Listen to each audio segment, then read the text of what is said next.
اس کے بعد مزید اور پریشر، دھمکیاں، اور اس کے بعد کیا ہوتا ہے کہ ایک چینج ہوتا ہے، ایک ہینڈلر آ جاتا ہے Islamabad, Faisal, general Faisal, major general Faisal, وہ کہہ کے آتا ہے کہ میں اب تمہیں بتاؤں گا کہ میں کیسے ان کو سیدھا کرتا ہوں، اور سختیاں شروع ہو جاتی ہیں۔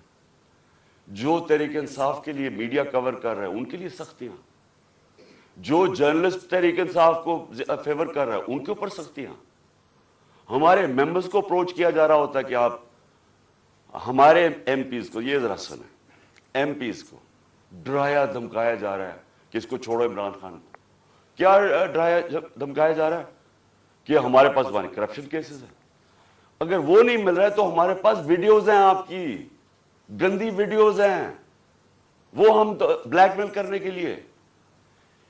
یہ تماشا ہو رہا پاکستان میں کہ ہماری اپنی ایجنسیز اپنی ڈیموکریٹک پروسیس کو چلنے نہیں دے رہی اور یہ استعمال کر رہی ہیں، بجائے ریئلائز کریں کہ آپ نے غلطی کر دی ہے۔ لوگ چور نہیں ایکسیپٹ کر رہے ہیں، اس کے باوجود ایک غلطی کو دہراتے جا رہے ہیں اور فورس کرتے جا رہے ہیں لوگوں کو، دھمکیاں آنی شروع ہو گئی۔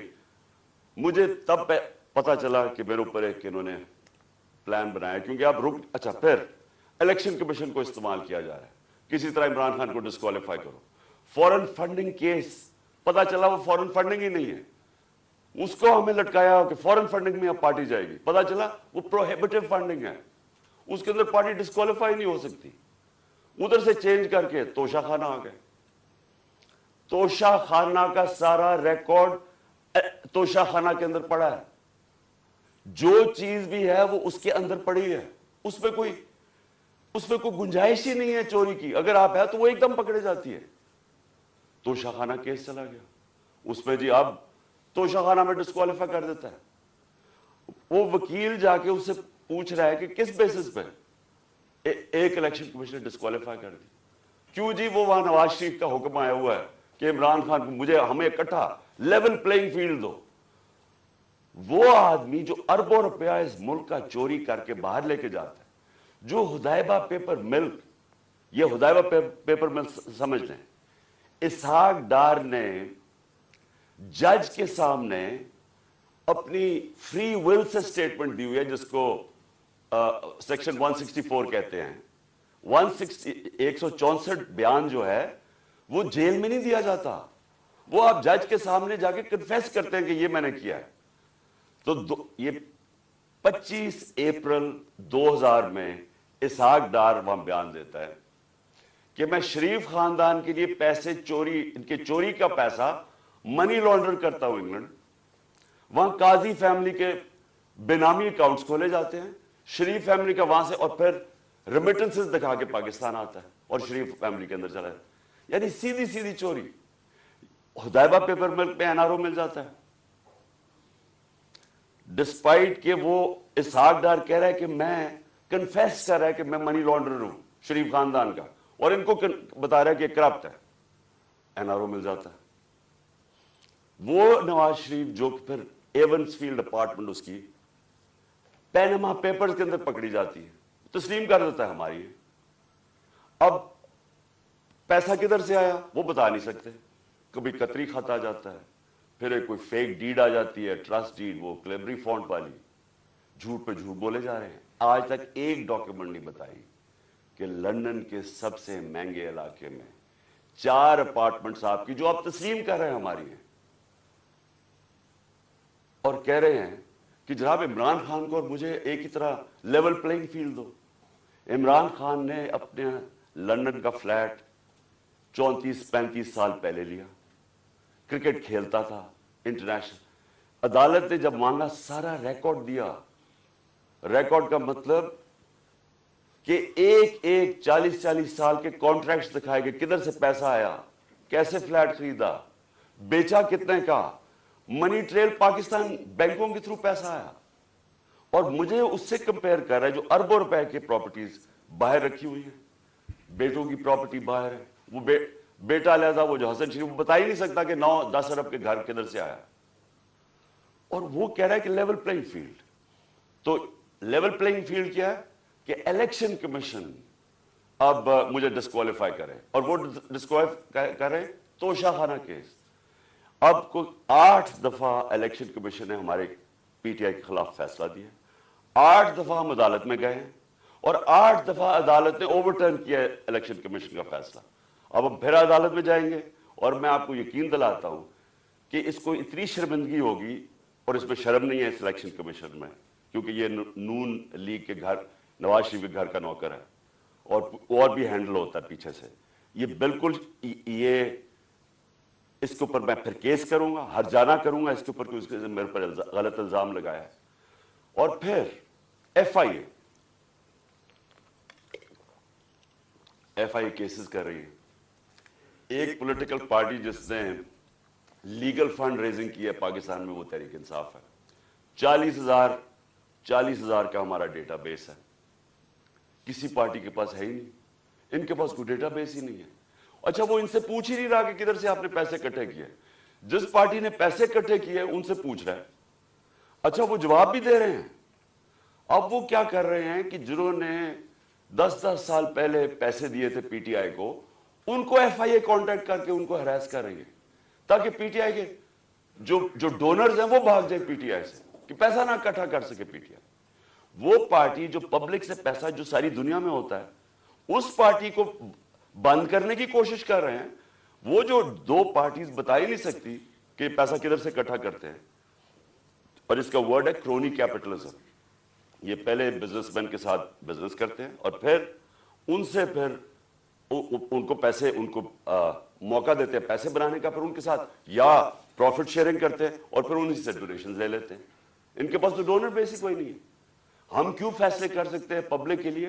ہم کیوں بڑے بڑے مافیاز کے خلاف کھڑے ہوئے، جس طرح شوگر مافیا؟ کیونکہ ہمارے پاس پبلک کا ڈونر بیس ہے. ہم پبلک سے پیسے اکٹھے کرتے ہیں، اس لیے پبلک کے انٹرسٹ کے لیے کھڑے ہو سکتے ہیں. یہ ہیں چھوٹی سی ایلیٹ انٹرسٹ پروٹیکٹ کرنے کے لیے مافیاز کے ساتھ آئی. تو ایف آئی اے ہمارا نقصان پہنچا رہی ہے ہمیں، کہ ہمارے کیسز تاکہ ہمارے ڈونرز بھاگ جائیں. اس کے علاوہ انہوں نے صحافیوں سے کیا کیا؟ جب سے یہ آئے ہیں Faisal, general Faisal, major general, جو صحافیوں سے کیا انہوں نے، یہ پاکستان، مشرف کے مارشل لاء مجھے یاد ہے، مجھے اس نے جیل میں ڈالا، لیکن مشرف کا مارشل لاء لبرل تھا. اس کے مقابلے میں جو آج کل ہو رہا ہے، جو صحافیوں سے ہو رہا ہے، جو عمران ریاض، اس کو پکڑ کے جیل میں، پھر ایاز امیر اس کو مار پٹوائی، ذلیل کروایا، سمیع ابراہیم سینئر ریسپیکٹڈ لوگ، اس کو غلام حسین چودھری تقریباً 80 سال کا، اس کو پکڑ کے جیل میں ڈال دیا. اور جو ارشد شریف سے کیا، یعنی یہ قوم کبھی معاف ہی نہیں کرے گی ان لوگوں کو جنہوں نے ارشد شریف میری نظر میں پاکستان کا نمبر 1 انویسٹیگیٹو جرنلسٹ تھا، اور نمبر 1 کریڈیبلٹی تھی. سب کو پتا تھا کہ یہ بکتا نہیں ہے، سب کو پتا تھا اس کا خوف کسی سے نہیں. اس سے جو کیا ہے، ملک سے باہر بھاگ، مجھے پتا ہے اس کے پیچھے کون پڑا ہوا تھا. ارشد شریف کے گھر والوں کو پتا ہے کہ کون پڑا ہوا تھا اس کے پیچھے. صحافیوں کو پتا ہے کہ کون اس کے پیچھے پڑا ہوا تھا، کہ کیوں اس کو ملک چھوڑ کے جانا پڑا، اور پھر کیوں وہ دبئی سے آگے جانا پڑا اس کو. سب کو پتا ہے کہ کون پیچھے پڑا ہوا تھا اس کے. اور جو اس کی شہادت ہوئی، یہ اس ملک کی تاریخ کا میں سمجھتا ہوں افسوسناک موڑ ہے، کہ جتنی صحافت اوپر چلی جاتی ہے، معاشرے کو وہ لفٹ کر دیتی ہے، معاشرے کے ویلیوز لفٹ کر دیتی ہے، معاشرے کو امر بالمعروف پہ لگا دیتی ہے. یہ صحافیوں کا کام ہوتا ہے، موریلٹی معاشرے کی ریز کرے. اور جدھر کون آج کل فیورٹس بنے ہوئے ہیں؟ لفافے، جو زبیر بیچنے والے صحافی، جن کی کریڈیبلٹی کوئی نہیں ہے. آپ صرف یہ دیکھ لیں کہ کن لوگوں کی آج ویورشپ اوپر ہے اور کن کی نیچے ہے، آپ کو پتا چل جائے گا عوام کدھر کھڑی. عوام بیوقوف نہیں ہے. یہ جو عوام آپ کو بار بار میسیجز بتا رہی ہے کہ وہ ایک ابراہیم لنکن کی سینگ ہے کہ you can't fool all the people all the time. تھوڑا وقت سب کو پاگل بنا سکتے ہیں، سارا وقت کبھی کوئی انسان نہیں، معاشرہ پاگل نہیں بن سکتا. تو لوگوں کو پتہ ہے کیا ہو رہا ہے. اور لوگ بتا رہے ہیں. پھر الیکشن ہوا, بائی الیکشن ہوا ہمارا, 9 سیٹوں پہ میں کھڑا ہوا, صرف ایک پوائنٹ بتانے کے لیے کہ عوام کدھر کھڑی. 9 سیٹوں میں سے 8 جیتا. یہ ورلڈ ریکارڈ ہے, دنیا میں کبھی ایک پارلیمنٹیرین 12 سیٹیں نہیں ایک اسمبلی میں جیتا. پھر عوام بتا رہی ہے وہ کدھر کھڑے ہیں, لیکن نہیں, عوام کی نہیں سننی. کسی طرح عمران خان کو ڈسکوالیفائی کرو, کسی طرح اس کے اوپر کیسز بناؤ, کسی طرح اس کو گندا کرو, اس کے اوپر مڈ سلنگنگ کرواؤ, اس کو ثابت کرو کہ جناب یہ بھی باقیوں کی طرح ہے, اور یہ ثابت کرو کہ جناب یہاں پولیٹیشنز یہ تو سارے ایک ہی طرح کے ہیں, اور جو بھی فیصلہ ہوگا وہ پیچھے بیٹھ کے ہینڈلز کریں گے. لیکن جب انہوں نے دیکھا جلسے ریکارڈ, میں پتہ نہیں 60-70 کتنے جلسے کر بیٹھا ہوں, میں نے کبھی پاکستانی قوم کو ایسے نہیں نکلتے دیکھا. الیکشن ریزلٹس آپ کے سامنے. انہوں نے فیصلہ کیا, اور فیصلہ پہلے کیا مجھے مروانے کا. 4 لوگوں نے بند کمرے میں فیصلہ کیا مجھے مروانے کا. میں ٹی وی پہ جا کے لوگوں کو بتایا کہ انہوں نے فیصلہ کیا. میں نے ویڈیو بنائی, 4 لوگوں کے نام میں نے دیے, میں نے ویڈیو باہر رکھی ہوئی ہے کہ اگر مجھے کچھ ہوا یہ ویڈیو ریلیز کریں گے, تاکہ یہ 4 لوگ یہ نہ ہو کہ یہاں ہمیشہ کوئی مر جاتا ہے تو اس کا کوئی پوچھتا نہیں ہے بعد میں.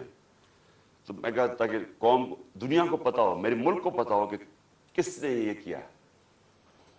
اس کے بعد یہ فیصلہ, یہ بند کمروں میں کہ اس کو اب کسی طرح عمران خان کو مارو.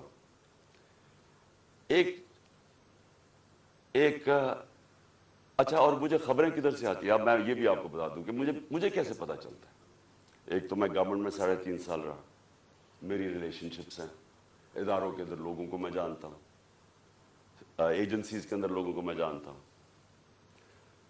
ویسے جو اداروں کے اندر, سارے اداروں کے اندر جو باہری اکثریت ہے وہ سب متنفر ہے جو ہو رہا ہے پاکستان کے ساتھ, جو انہوں نے 6 مہینے میں کیا ملک کے ساتھ, جو مہنگائی کے اندر لوگوں کے حالات ہیں, معیشت نیچے جا رہی ہے, انڈسٹری نیچے جا رہی ہے, ایکسپورٹس نیچے جا رہی ہے, ٹیکس کلیکشن نیچے جا رہا ہے, ریمیٹنسز نیچے جا رہی ہے, جو کسان ہیں, جو ریکارڈ ہماری 17 سال میں گروتھ ریٹ تھی ایگریکلچر میں, زراعت میں 4.5%, وہ آج نیچے چلے گئے.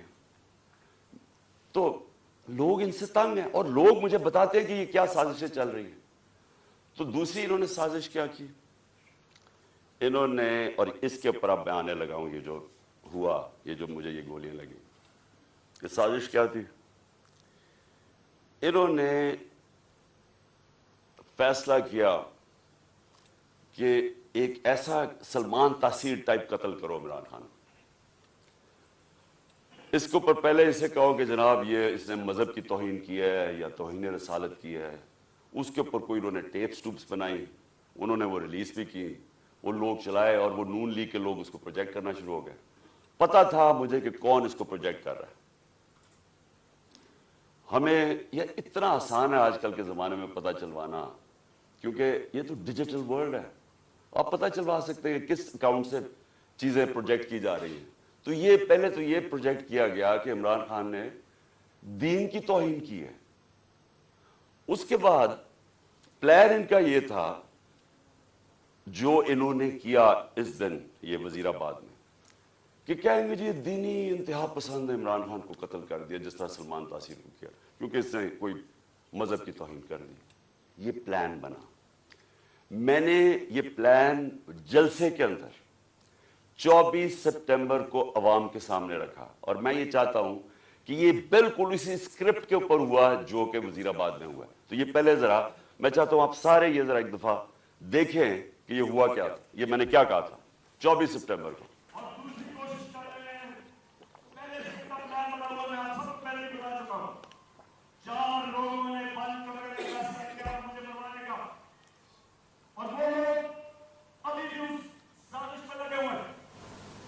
انہوں نے دونوں مریم جو جھوٹ بول رہی تھی, دونوں کے پاس ہے,